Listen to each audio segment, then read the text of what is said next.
How to get Google Play Store on Chromebook. Let's say, for example, this is your Google Chromebook. All you have to do first is to open up your browser from your Chromebook. What you're going to need to do next is on your search bar, you simply type in Google Play Store, apps, and games.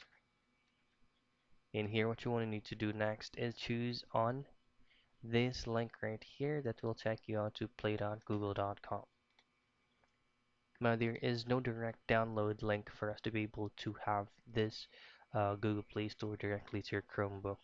So what we can do is to add this as a shortcut. Now in your Chromebook, locate the three dots at the top right portion of your screen. Go directly to more tools, and then if you're using a Chromebook, there is an option here that says add shortcut. Now click on that and it will automatically be added to your desktop. And that's how you add or you get Google Play Store on a Chromebook.